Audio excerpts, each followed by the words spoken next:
Dear student, good morning. बच्चों, आज आप लोगों को कूलाम के नियम का सदिश रूप, vector forms of coulombs law हम बता रहे हैं। जैसे देख लीजिए, कूलाम के नियम का सदिश रूप,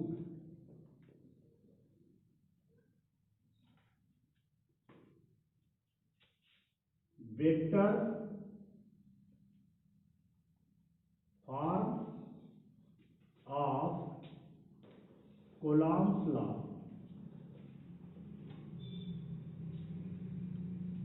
ठीक है बच्चों, ए आपका एक्सिस है,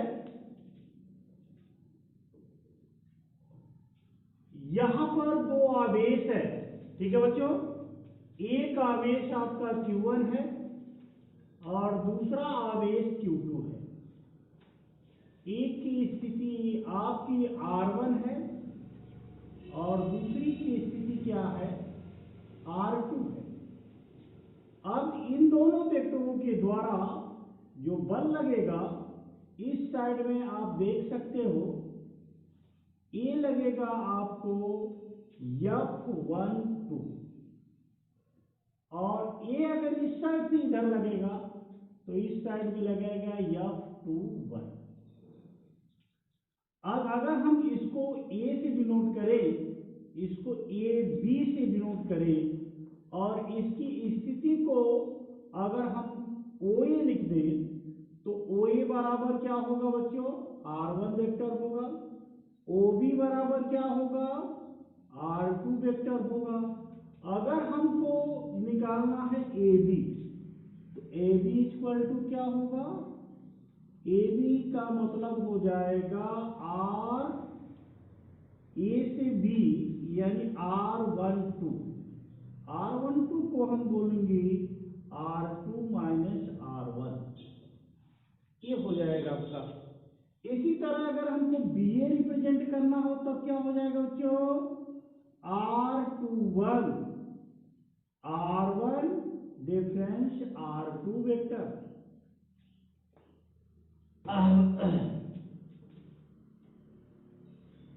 अतः Q1 से Q2 की ओर लगने वाला बल F12 क्या हो जाएगा बच्चों, F12 का जो वेक्टर होगा आप देख सकते हैं, ये हो जाएगा आपका 1/4 pi epsilon 0 Q1 Q2 upon R12 square, इसके बाद लिखेंगे R12 के, ये हो जाएगा। अब यहां से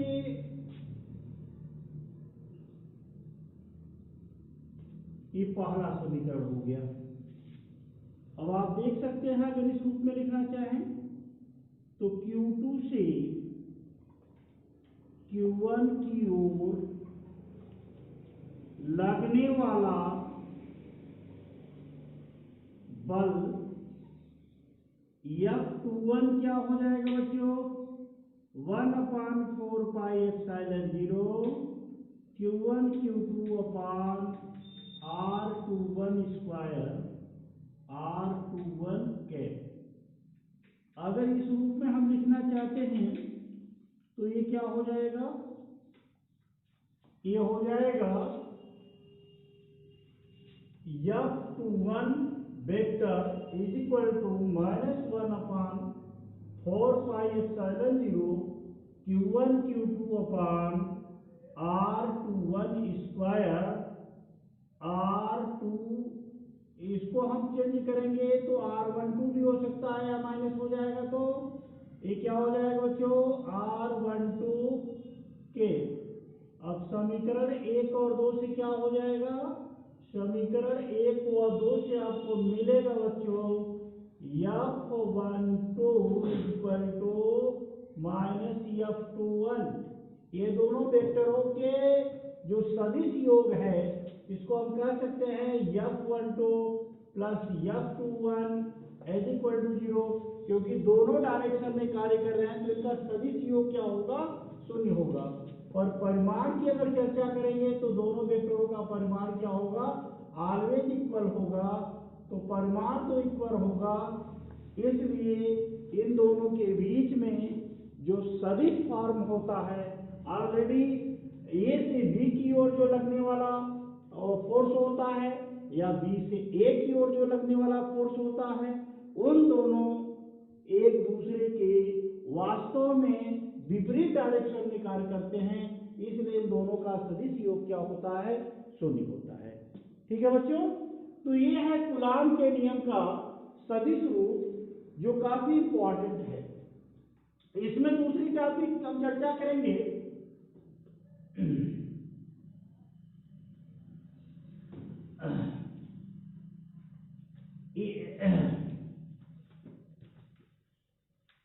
बिंदु आवेशों द्वारा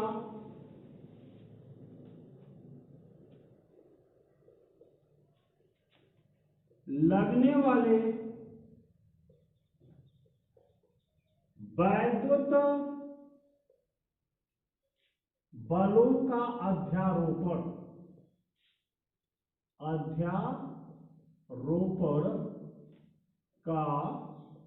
सिद्धांत। अध्यारोपण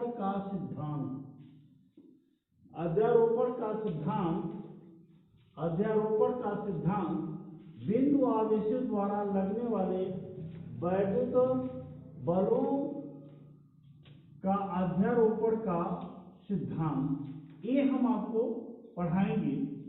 ठीक है बच्चों, तो हम आपको बता रहे हैं, पहले इसका फिगर बता दे रहे हैं। तो ये आपका अध्यारोपण, इसको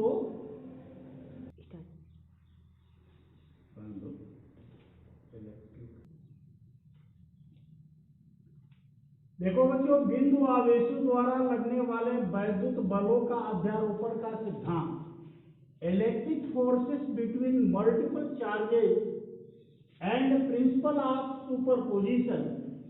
we have a lot of charges Q1, Q2, Q3, Q4,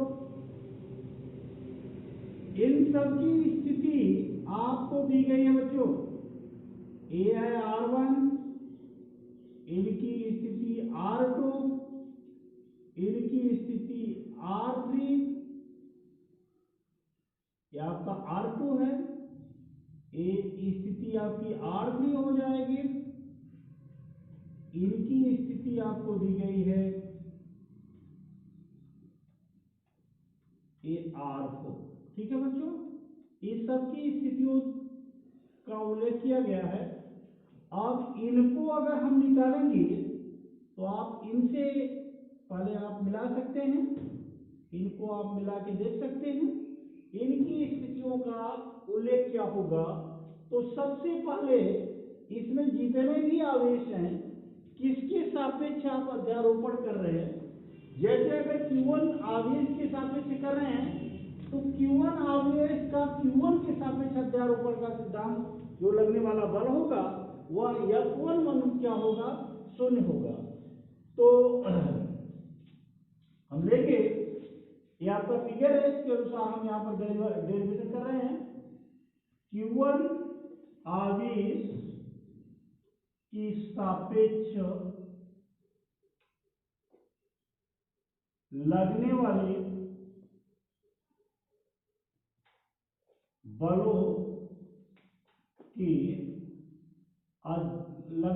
बलों के अध्यारोपण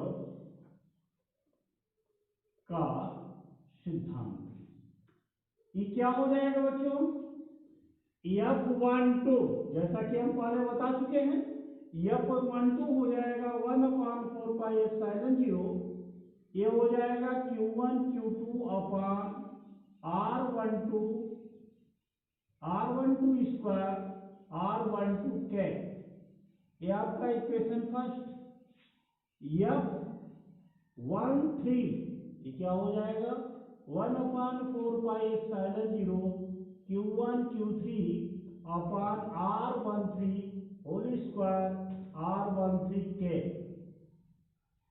इसी तरह से F14 dot dot 1/4 pi epsilon 0 Q1 Q2 upon R13 का होल स्क्वायर R13 के। ये आपका तीसरा। इसी तरह से जितने भी रहेंगे सबको 1 के सापेक्ष निकालना पड़ेगा। ये ऐसा नहीं है कि केवल 1 के सापेक्ष निकाल सकते हो, या Q2 आवेश, Q3 आवेश या Q4 किसी भी आवेश के सापेक्ष निकालेंगे। अगर मान लीजिए 2 के सापेक्ष निकालना चाहेंगे तो हर कुछ आप 2 1 लेंगे, फिर 2 3 लेंगे, फिर 2 4 लेंगे, इस तरह से चलेंगे, ठीक है ना। अतः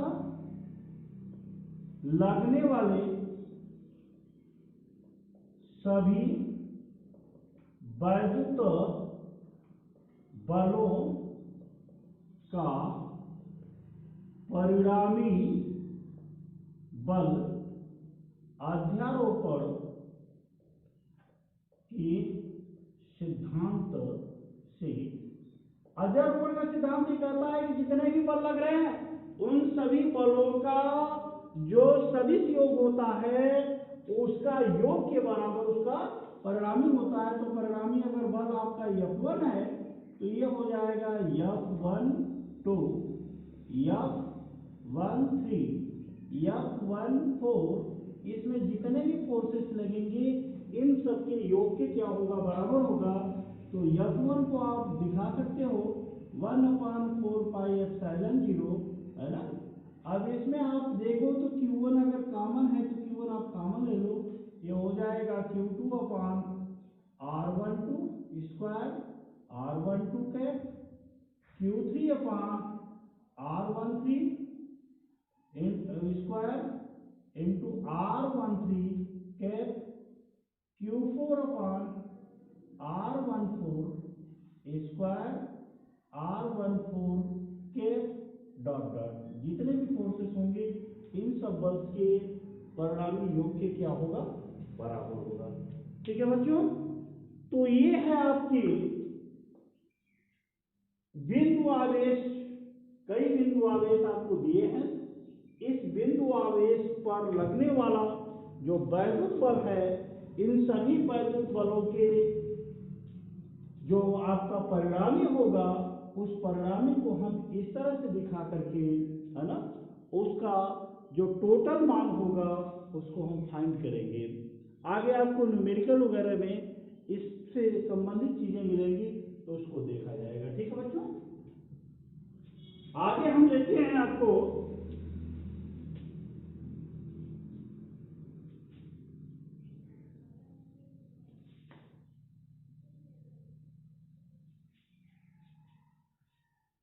इसको हम इरेज कर दे रहे हैं।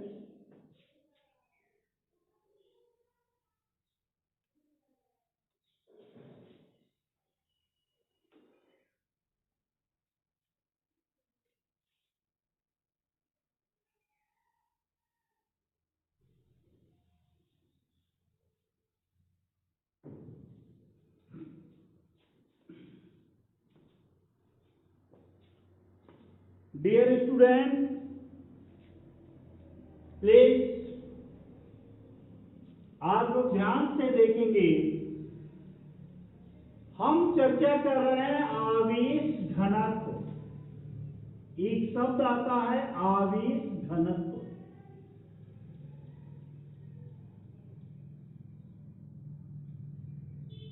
Density charge.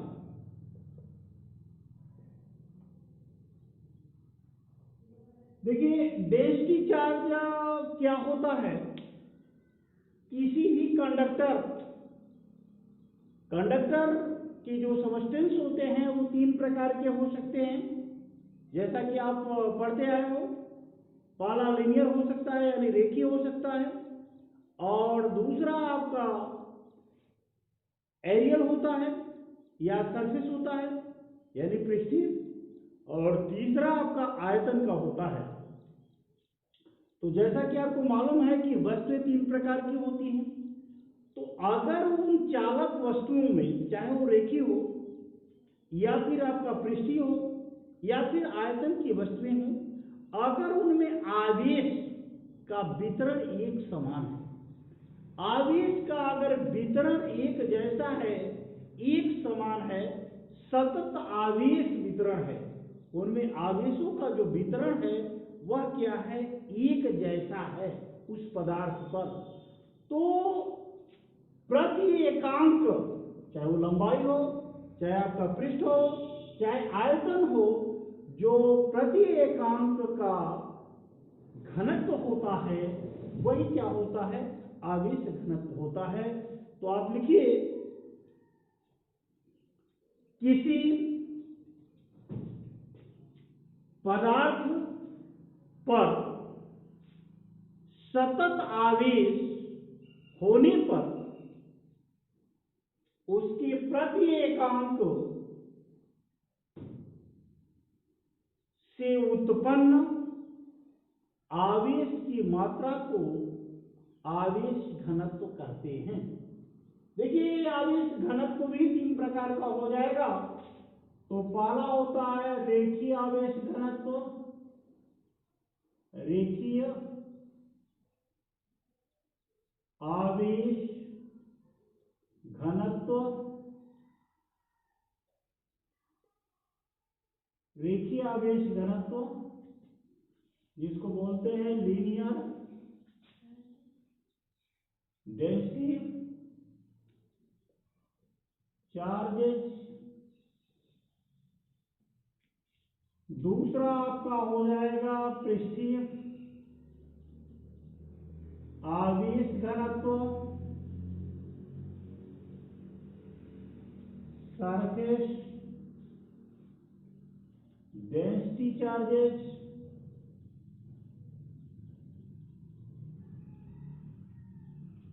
और तीसरा आपका हो जाएगा आयतन आवेश घनत्व।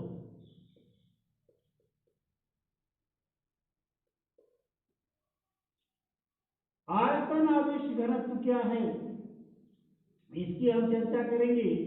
तो ओलोन डेंसिटी चार्जेस, एक एक करके अगर चर्चा करें तो देखिए, ये आपकी कोई रेखीय वस्तु है।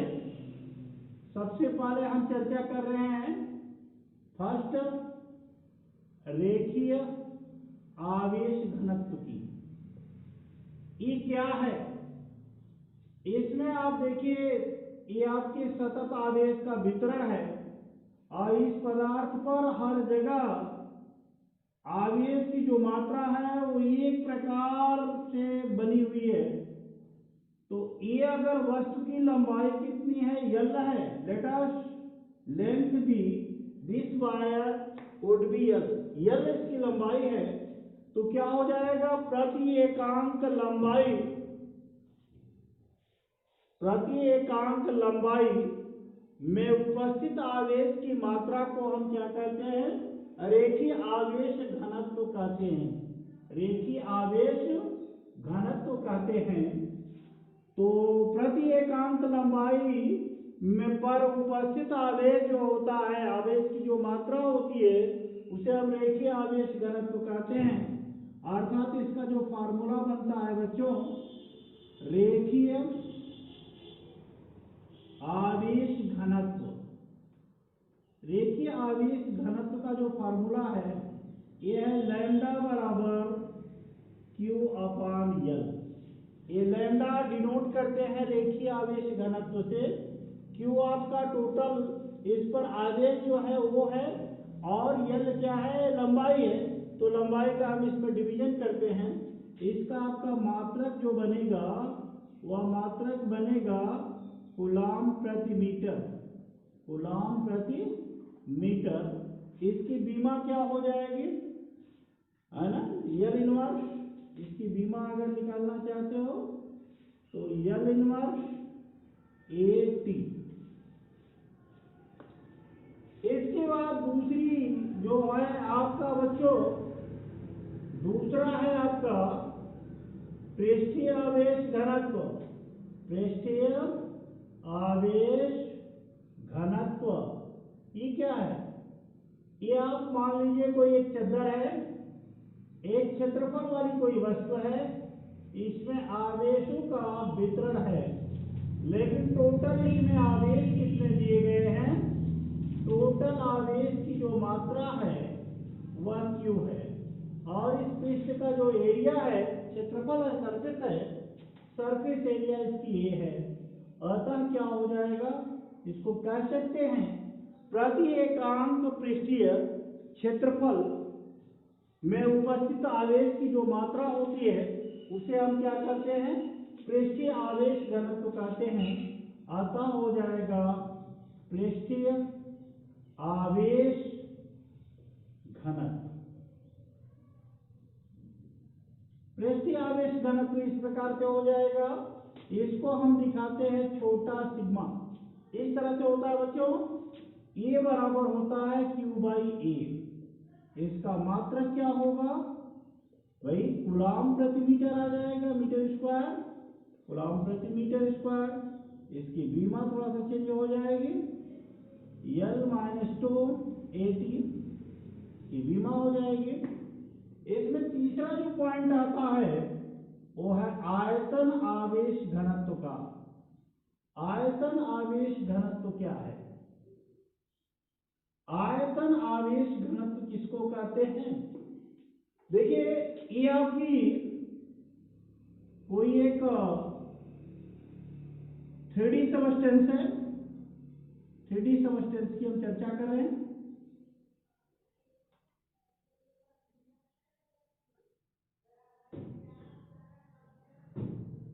इसमें जो है सतत आवेश वितरण है Q का। ये Q सतत आवेश इसमें क्या है? वितरित है, सभी पृष्ठों पर है, ये अनुदिश है Q आवेश। इसका जो है वॉल्यूम क्या है? V है। तो क्या हो जाएगा, इसको हम क्या परिभाषित करेंगे? प्रति एकांक आयतन के अनुदिश आवेश की जो मात्रा होती है उसे हम क्या कहेंगे? आयतन आवेश घनत्व कहते हैं। अतः आयतन आवेश घनत्व, आयतन आवेश घनत्व रो से डिनोट करते हैं। ये होता है Q/V। इसका मात्रक जो होगा बच्चों हो जाएगा कूलाम प्रति मीटर क्यूब। कूलाम प्रति मीटर क्यूब। इसकी बीमा भी आप बना सकते हो L-3A। तो इस प्रकार ये तीन प्रकार के आवेश घनत्व होते हैं। इन तीनों प्रकार के आवेश घनत्व का वितरण किस प्रकार से है, किस प्रकार से हम इस पर लगने वाले, है ना, वैद्युत बल, वास्तव में इस पर लगने वाला, अगर इसके संपर्क में कोई एक परीक्षण आवेश हम ले जाएं तो इस पर लगने वाला बल किस प्रकार का होगा, ये हम सतत आवेश वितरण जो है वह चाहे रेखीय वस्तु का हो, चाहे आपका पृष्ठीय वस्तु का हो, चाहे वो आयतन वाली वस्तु का है, अगर इनके संपर्क में कोई एक परीक्षण एक्सपेरिमेंटल आवेश ले जाया जाए तो क्या स्थिति इसकी होती है, इसकी चर्चा हम आप लोगों को करेंगे। अब उसके लिए हम देखते हैं। तो पहला है, इसमें हेडिंग आपका हो जाएगा, पहला हेडिंग आपका हो जाएगा सतत आवेश वितरण में आपका हो जाएगा रेखीय आवेश वितरण। रेखीय आवेश वितरण। तो रेखीय आवेश वितरण आप हेडिंग डाल सकते हैं। इस प्रकार रेखीय आवेश वितरण किस प्रकार से होता है, तो इसको आप देख सकते हैं आसानी से। ठीक है बच्चों, तो हम देखते हैं, आपको बताते हैं सभी का।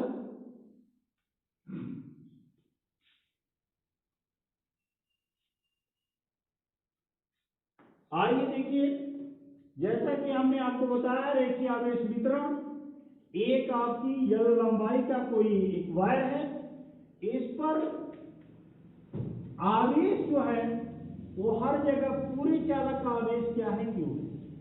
हमने मान लिया एक छोटा सा खंड, इसको जो लिया गया है उसको हम एक्सिस सिस्टम में दिखा दे रहे हैं। ये एक्सिस सिस्टम में दिखाना जरूरी है। ये आपका एक्स अक्ष, ये आपका वाई, इसको हम मान ले रहे हैं जेड, ये आपका ओरिजिन। एक छोटा सा खंड हम कहीं दिखा रहे हैं बच्चों, ये पूरी लंबाई तो आपकी यल है, एक छोटा सा खंड कहीं दिखा रहे हैं। इस छोटे से खंड, जो छोटा सा खंड हमने दिखाया है, ये छोटा सा खंड, एक छोटे से खंड, इसकी वास्तव में यहां से जो स्थिति है इसको हम दिखाएंगे आपको कि यहां से इसकी स्थिति क्या है। यहां से इसकी स्थिति हम एक छोटे से खंड जो आपको दिखा रहे हैं, इसकी स्थिति हमने मान लिया क्या है, R1 है। इसकी स्थिति क्या है, R1 है। और ये जो आपका इस पर आवेश है छोटे से खंड, ये छोटा सा खंड की लंबाई हमने मान लिया क्या है, ये टोटल लंबाई तो आपका यल है, छोटे से खंड का डीएल है, इसका जो आवेश लिया वो क्या है, डीक्यू लिया।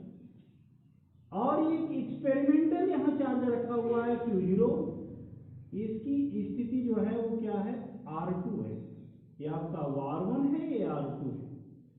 अब ये एक्सपेरिमेंटल चार्ज Q0 है, इसको जब इसके संपर्क में, यानी इसके वैद्युत क्षेत्र के सीमा के अंदर अगर जब Q0 को लाया जा रहेगा, तो निश्चित तौर पर ये वैद्युत बल का अनुभव करेगा, यह इसको रिपल्स करने का कार्य करेगा।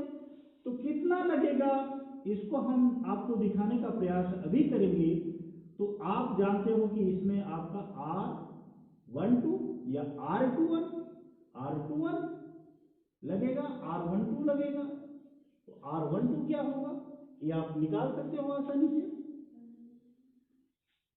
तो यहां से आप देखेंगे रेखीय आवेश घनत्व लैम्डा बराबर होता है Q बाई L, लेकिन एक छोटा सा खंड है, इसकी लंबाई ही dl है, इस पर जो आवेश की मात्रा है वो dq है। तो ये क्या हो जाएगा, लैम्डा बराबर हो जाएगा dq बाई dl। तो यहां से बच्चों हम लिख सकते हैं dq equal to lambda dl। Lambda dl ये आपका पहला इक्वेशन बना, ठीक।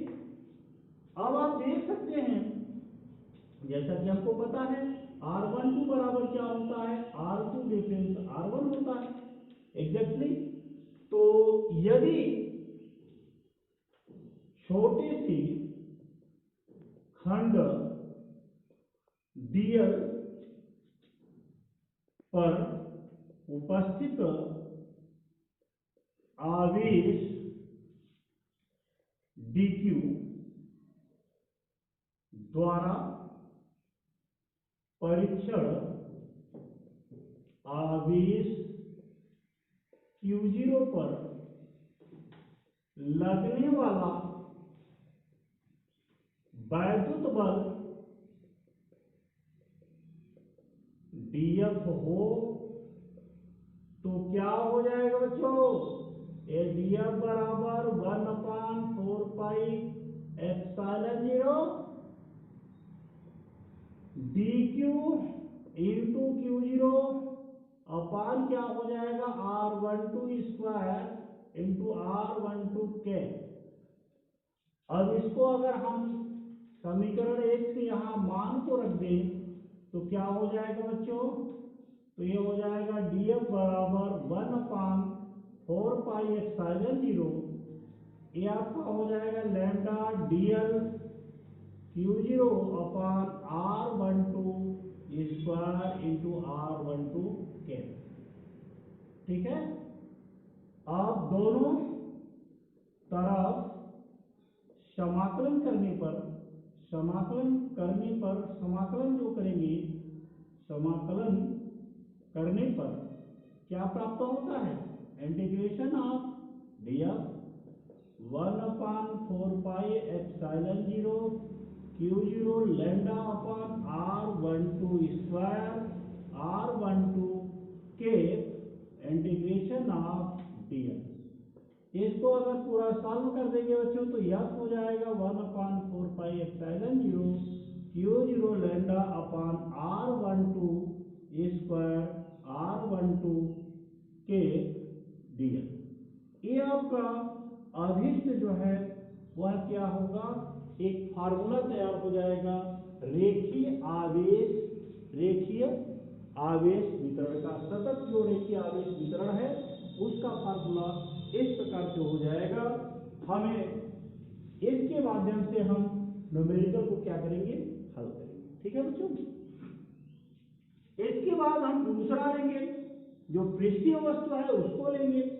तो पृष्ठीय वस्तु जो है उस वस्तु को अगर हम लेते हैं तो क्या होता है, जरा इसको हम देखने का प्रयास करेंगे।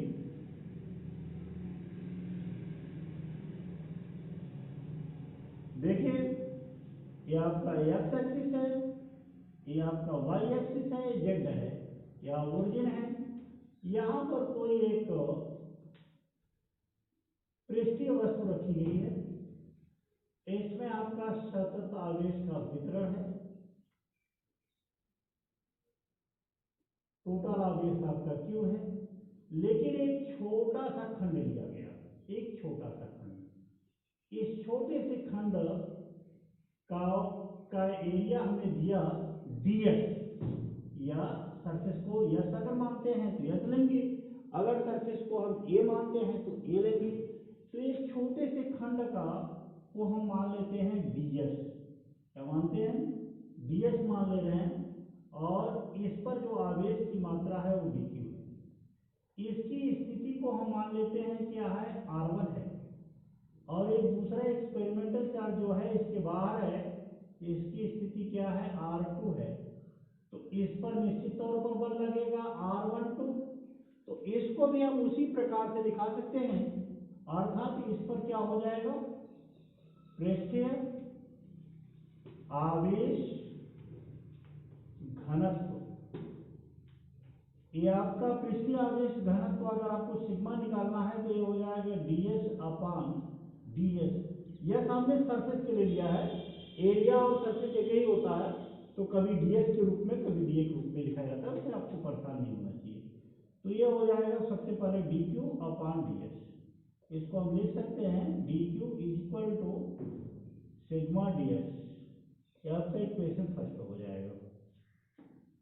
अब आप देख सकते हैं कि r12 जो आपका फोर्स स्थिति होगी वो r2 डिफरेंस r1 ही होती है। यदि छोटे से खंड ds पर उपस्थित आवेश dq द्वारा परीक्षण आवेश q0 पर लगने वाला बल, लगने वाला कौन सा बल लगता है, वैद्युत बल ही लगेगा, वैद्युत बल dF हो तो क्या हो जाएगा, आसानी से इसको कैलकुलेट कर सकते हैं। dF बराबर 1/4πε0 dq इंटू q0 upon r12 whole square r12 cap, ये हो जाएगा। और समीकरण 1 का यहाँ से अगर प्रयोग करते हैं बच्चों तो ये हो जाएगा dF बराबर 1/4πε0, ये हो जाएगा dq के बराबर हम लिख सकते हैं sigma ds into q0 upon r12 square r12 के। दोनों तरफ समाकलन करने पर क्या हो जाएगा, दोनों तरफ समाकलन करने पर आपको समाकलन करने आ गया है, एफ बराबर हो जाएगा 1/4πε0 Q0 sigma upon R12 square R12 के इंटीग्रेशन ऑफ ये हो जाएगा आपका डीएफ। ये आपका अभिष्ट फार्मूला बनेगा। ठीक है बच्चों, तो ये आपका अभिष्ट फार्मूला तैयार होगा। तो इस प्रकार आप इसको देख सकते हैं। अब तीसरा जो सबस्टेंस आयतन का है उसको भी हम लेकर के देख लेते हैं, उसकी क्या स्थिति बनती है।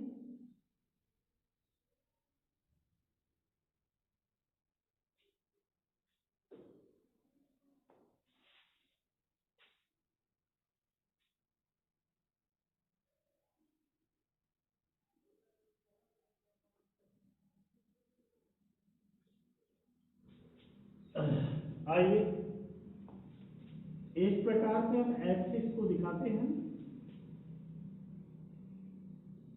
ये आपका एक्स एक्सिस, ये वाई एक्सिस, ये जेड एक्सिस है, ये आपका ओरिजिन है। यहां पर कोई आयतन वाली एक वस्तु रखी गई है। अब ये गोली भी हो सकती है, घनाभ के आकार की भी हो सकती है, षट्कोणाकार भी हो सकती है, बेलनाकार भी हो सकती है। तो वस्तु किसी प्रकार की हो उससे हमें कोई दिक्कत नहीं है। अब इसमें आवेश का तो वितरण आपको ये मालूम ही है। आवेशों का वितरण जो दिया है वो है इस प्रकार से, आवेशों का इसमें वितरण है। एक छोटा सा इसमें खंड है, ये भी आयतन वाला खंड है। इस प्रकार एक छोटा सा खंड है, इसमें आपका ये जो छोटा सा खंड है बच्चों, इसकी स्थिति R1 है और इस छोटे से खंड dv इसका जो है आयतन है और इस पर जो आवेश है वो क्या है dq। एक्सपेरिमेंटल जो है चार्ज यहाँ Q0 रखा गया है, इसकी स्थिति R2 है। स्वाभाविक है आपका R12 होता है। तो ठीक उसी प्रकार जैसे अभी आप करते आए हो उसी तरह से आप देख सकते हो आयतन आवेश घनत्व क्या हो जाएगा, रो बराबर हो जाएगा dq अपान dv। या हम लिख सकते हैं dq बराबर रो dv। ये आपका पहला इक्वेशन हो गया। यदि छोटे से खंड dv के dv पर उपस्थित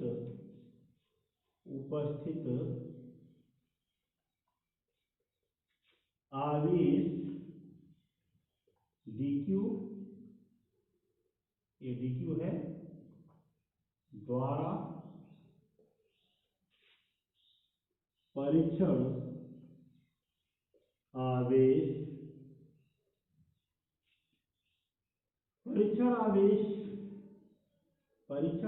Q0 पर लगने वाला वैद्युत बल dF हो। तो क्या हो जाएगा बच्चों, dF बराबर 1/4πε0 dq इंटू Q0 upon R12 square R12 बार। समीकरण 1 का यहाँ से प्रयोग किया जा सकता है आसानी से। तो ये हो जाएगा dF बराबर 1/4πε0 dq की जगह हो जाएगा रो dv Q0 upon R12 square R12 के। अब क्या हो जाएगा, दोनों तरफ समाकलन करने पर ये हो जाएगा इंटीग्रेशन ऑफ df बराबर 1/4πε0, ये आपका रो Q0 upon R12 square R12 के, ये हो जाएगा आपका dv। इसको आप अगर हल करेंगे तो F equal to 1/4 pi epsilon 0, 1/4 pi epsilon 0 के बाद हो जाएगा rho q zero R12 square R12 cap dt। ये आपका इस पर लगने वाला बल है। ठीक है, तो इस प्रकार ये आपका समाप्त हुआ। बच्चों अगले दिन हम आपको इस पर वैद्युत क्षेत्र की तीव्रता क्या है, उसके फार्मूला कैसे बनते हैं, और वैद्युत क्षेत्र की तीव्रता की स्थितियां होती हैं, अच्छी स्थिति, निरक्षी स्थिति, और कोई स्थिति अगर ना हो उनके बीच का कोण न तो आपका जो वो क्षैतिज हो न ही ऊर्ध्वाधर हो। क्षैतिज जब होता है तो अच्छी स्थिति होती है, ऊर्ध्वाधर जब होता है तो निरक्षी स्थिति होती है। ये दोनों स्थितियां अगर न बने तब के लिए भी आपको फार्मूला डेरिवेशन कराएंगे, साथ में आपको इलेक्ट्रिक डायपोल की चर्चा करेंगे। तब तक के लिए थैंक यू वेरी मच।